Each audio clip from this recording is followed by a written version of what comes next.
అల్లూరి సీతారామరాజు జిల్లా మారేడుమిల్లిలో ఆటో కార్మికులు నిరసన ర్యాలీ చేపట్టారు. ఈ సందర్భంగా ప్రధాన కూడల్లో ర్యాలీ నిరసనలు చేపట్టారు. మీ బస్సులు మాకొద్దంటూ ఆటో యూనియన్ కార్మికులు నినాదాలు చేశారు. మహిళలకు ఉచిత బస్ సౌకర్యం కల్పించే యోజన మానుకోవాలని, అలాంటి ఉచితాలు మాకొద్దంటూ నినదించారు.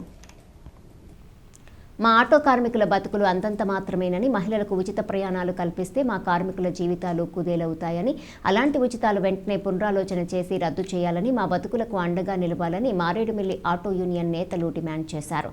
ఈ కార్యక్రమం అల్లూరి సీతారామరాజు ఆటో యూనియన్ అధ్యక్షులు కోడూరి సత్యనారాయణ, మాతృశ్రీ కనకవర్షిణి, గంగాలమ్మ తల్లి ఆటో యూనియన్ అధ్యక్షులు కాళ్ళ మురళి, ఆటో యూనియన్ నాయకులు, కార్మికులు తదితరులు పాల్గొన్నారు.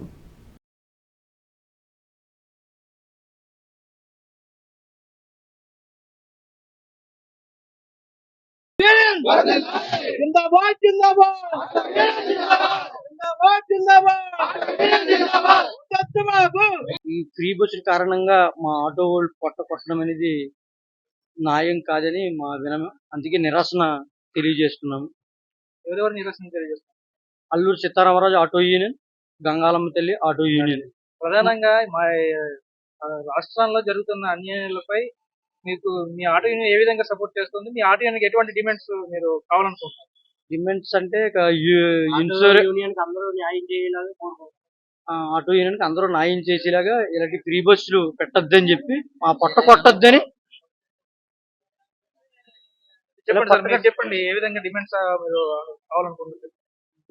వివిధ రాష్ట్రాల్లో జరుగుతున్నటువంటి అన్యాయం ఏంటంటే, మాకు ఉన్నటువంటి జీవనాధారమే ఆటో యూనియన్. ఇక్కడ చదువుకున్న విద్యార్థులు చాలా మంది 10th నుంచి ఇంటర్, డిగ్రీ వరకు చదువుకొని మేము ఖాళీగా ఉంటున్నాము. ఖాళీగా ఉండి మాకు ఏ ఉద్యోగాలు లేవు కాబట్టి మేము దాన్ని ఆటోలు కొనుక్కొని ఆ ఆటోల మీద మేము ఏదో లబ్ధి పొందుకుంటూ మా జీవనాధారం సాగిస్తున్నాం. ఇలాంటి వాటికి మాకు ఇలాంటి నిర్ణయాలు, ప్రభుత్వం తీసుకున్న నిర్ణయాలను బట్టి మాకు చాలా ఇబ్బందులు జరుగుతుంది. ఇలాంటి నిర్ణయాలు ఏంటంటే, మా ఏజెన్సీ ప్రాంతంలో అల్లూరు జిల్లా మాది చాలా కొండ ప్రాంతము. మరి పల్లెటూర్లకు వెళ్ళాలి అంటే మాకు ఆటోలు తప్ప బస్సులు కానీ కార్లు కానీ ఏమి వెళ్ళవు. నడిచి వెళ్ళాలి 20-30 కిలోమీటర్ల నుంచి 50 కిలోమీటర్ల వరకు. అలాంటి ప్రాంతాలకి మేము ఆటోల వల్ల గమ్యం చేర్చి వాళ్ళని చక్కగా తీసుకొచ్చి దింపుతున్నాము. ఇలాంటి కార్యక్రమాలు చేస్తున్నాం. మరి ఇలాంటి కార్యక్రమాలలో మాకున్నటువంటి ఆధారం ఏంటంటే ఆటోల మీదే బతికే ఆధారం. ఇంతకు మించి మాకు వేరే ఆదాయం అయితే ఏమీ లేదు. కొండ ప్రాంతం, ఇక్కడ జీవనాధారమే మాకు అది. అలాంటి అప్పుడు ఇలాంటి నిర్ణయాలు ప్రభుత్వాలు తీసుకుంటే మాకున్నటువంటి జీవనాధారం కూలిపోయి మేము రోడ్డు మీద పడే అవకాశం ఉంది. వివిధ రాష్ట్రాల్లో జరుగుతున్న అన్యాయాలు చూస్తున్నాం. మేము